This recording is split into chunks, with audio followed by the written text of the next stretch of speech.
ठाकुर श्री शेर सिंह जी राठौर, उनकी कथा है तो छोटी, लेकिन उनका चरित्र बहुत महान था।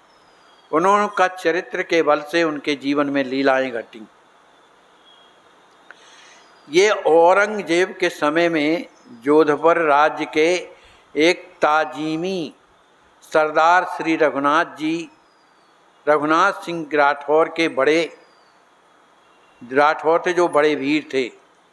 उन्होंने गोंड क्षत्रियों को परास्त कर मारवाड़ शेखावटी के बीच विस्तृत भूभाग अपने अधिकार में कर लिया। उनके वंशधर श्री रघुनाथ सिंह मेड़तिया कहलाए। उन्हीं में से इन्हीं के पुत्र शेर सिंह हैं। तो शेर सिंह जो हैं जोधपुर के कुचामन नाम के बड़े ठिकाने के तामी सरदार हुए। कुचामन एक पहाड़ी इलाका है, पहाड़ी इलाका का नाम कुचामन।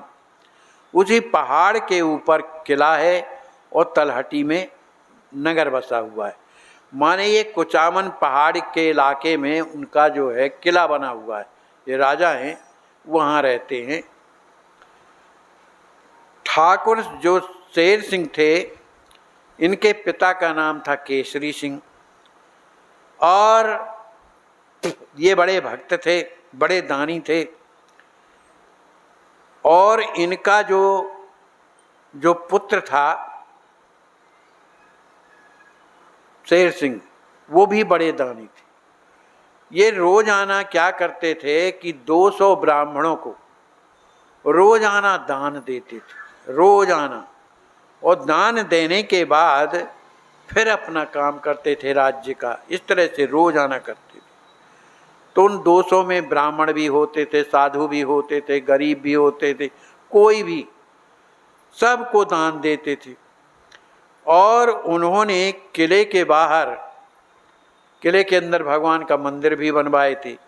किले के बाहर एक चंदन की लकड़ी के छोटी छोटी गुड़ियाँ बनवाई थी, माने माला जपने वाली चंदन की। वो 1000 की माला रहती थी। और एक वहाँ पर एक नौकर रहता था महाराज की तरफ, शेर सिंह की तरफ से, कि कोई भी आवे, ये 1000 का जो माला है उसको 10 बार जो जपे उसको 1 दिन की मजदूरी दे दिया करो, रोजाना। अब भैया बहुत से लोग आते थे और उनके लिए तो भैया भोजन पानी का प्रबंध होने लगा। तो रोजाना 1000 की माला 10 बार जपते और ले जाते थे। उनकी जीविका चलने लगी। अब लेकिन ठाकुर शेर सिंह सदाचार के बड़े पक्के थे। उनका आचार विचार सदाचार, माने शास्त्रों जैसा शास्त्र में शास्त्रों ने कहा उस तरह का था। उन्होंने एक बार, उनका एक लड़का था और उस लड़के का नाम था बाघ सिंह। बाप का नाम है शेर सिंह और लड़के का नाम है बाघ सिंह। अब वो बाघ सिंह जो है, किसी स्त्री से उसने व्यभिचार किया। जब इस बात का पता उन्हें चला तो जैसे ही बाघ सिंह सामने आया, बुलाया उन्होंने, राजा हैं, उन्होंने उनकी जांघ में गोली मार दी शेर सिंह ने। अब वो लंगड़े हो गए, ऐसे ही मारी कि जंघा नष्ट हो गया। अब वो किसी तरह से चलते फिरते थे, लेकिन कभी वो अपने पिताजी के सामने नहीं जाते थे, बड़े दुखी रहते थे। एक बार की बात है कि शेर सिंह भगवान का भजन करते थे, पूजन करते थे, सदाचार के बड़े पक्के थे, किसी के यहाँ उस तरह से जाते नहीं थे। जब कोई बुलाता था तो बड़े सोच समझ करके जाते थे। माने निरंतर वो भगवान का नाम स्मरण करते रहते थे, लेकिन कोई जानता नहीं था। तो एक बार उन्हीं के ही क्षेत्र में एक स्त्री के बालक माने हो रहा था, लेकिन प्रसव में उसे बड़ी पीड़ा हो रही थी और कई दिन हो गए। उस समय इस तरह का माने जो डॉक्टरी इलाज था नहीं था। अब जब कई दिन दर्द हुआ तो किसी ने कहा कि भाई तुम एक काम करो, उसके पति से, पत्नी के, कि तुम जा कर के शेर सिंह का अगर कोई कपड़ा मिले तो उस कपड़े का धोमन ले आकर के अपनी पत्नी को पिला दो, तो मेरा विश्वास है कि उसका प्रसव हो जाएगा।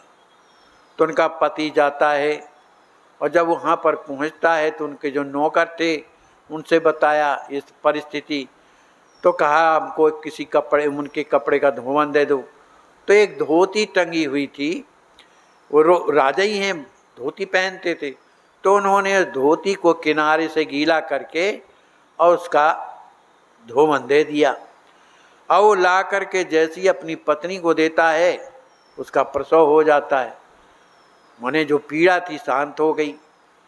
अब इस बात का जब शेर सिंह को लोगों ने बताया कि अमुक की पत्नी को बड़ा दर्द था, लेकिन आपके कपड़े का जब धोमन पिया तो उसका प्रसव हो गया, इस बात से अपने आप में उनको नफरत हो गई। उन्होंने कहा धिक्कार है मेरे चरित्र को कि मेरे शरीर का कपड़ा एक दूसरे के माने स्त्री के शरीर में जा कर के उसका जल जाए, वो तो स्पर्श जैसे हो गया मेरा उससे। तो उन्हें बड़ा दुख लगा और उन्होंने अनशन कर दिया।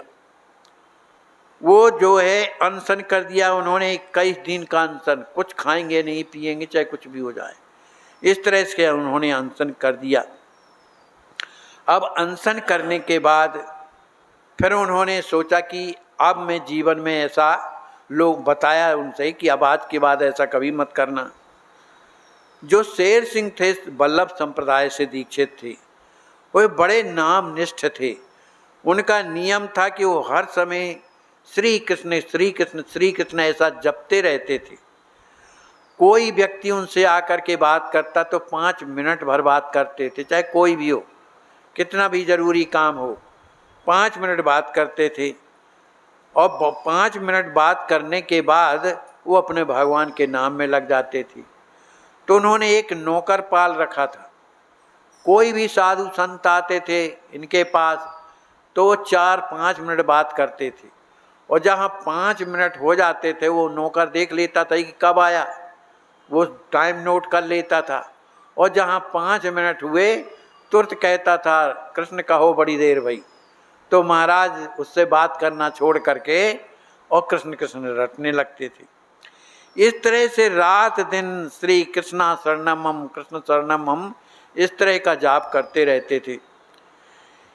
और जब रात्रि में सोते थे तो अपनी चारपाई के चारों ओर कुछ लोगों को बैठा करके श्री कृष्ण शरणम हम इस तरह रात भर कीर्तन करते थे। बोलो कितना प्रेम भगवान के नाम में, कीर्तन सुनते रहते थे और सो जाते थे। साधु महात्माओं के लिए उनका द्वार हमेशा खुला रहता था। कोई भी साधु आता था उनकी वो सेवा करते थे। कोई शंका समाधान चाहता था तो शंका समाधान करते थे, लेकिन उनका दृढ़ विश्वास था कि सब शास्त्रों का सार क्या है, हरि नाम। इसलिए ज़्यादा शास्त्र चिंतन और इसमें सत्संग में नहीं पढ़ते थे, निरंतर भगवान का नाम लेते रहते थे। महात्माओं से केवल हरि कीर्तन करवाते थे, उनकी सेवा करते थे।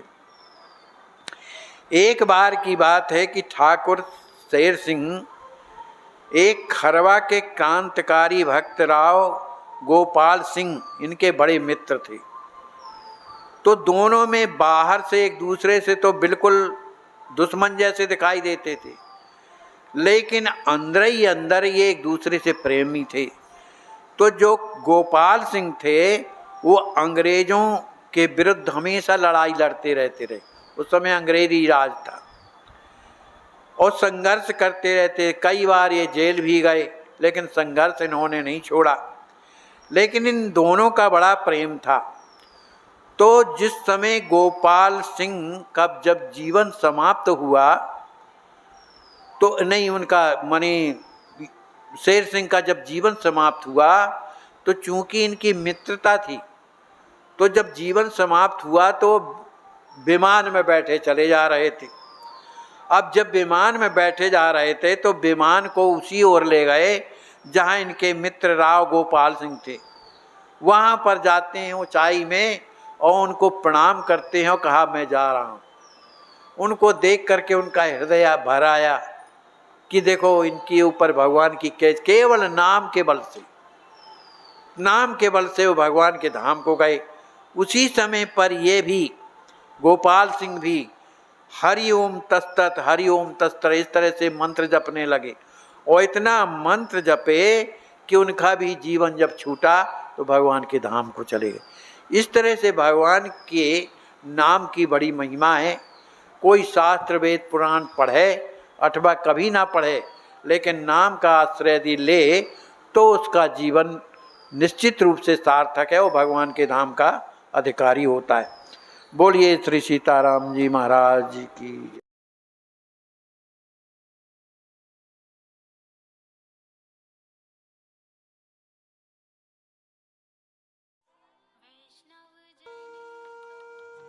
कि इसको गहराई से देखें, इसको हृदय से देखें, धरातल पर या नहीं। खूब परीक्षा लेकर इसमें दृढ़ता के साथ कूद पड़िए। तन से, मन से, धन से भगवान ने हमें जिस योग बनाया है, हमारा आने वाले समय में ना ये तन रह जाएगा हमारे पास, ना धन रह जाएगा हमारे पास, और ना समय रह जाएगा हमारे पास। तो जो मिला है हमें, जो भगवान ने दिया है हमें अपनी आवश्यकता से अधिक, उसकी सार्थकता तो तभी है जब हम दूसरों के काम में लगाएं, चाहे वो तन हो, चाहे मन हो, चाहे बुद्धि हो, चाहे विवेक हो, चाहे धन हो।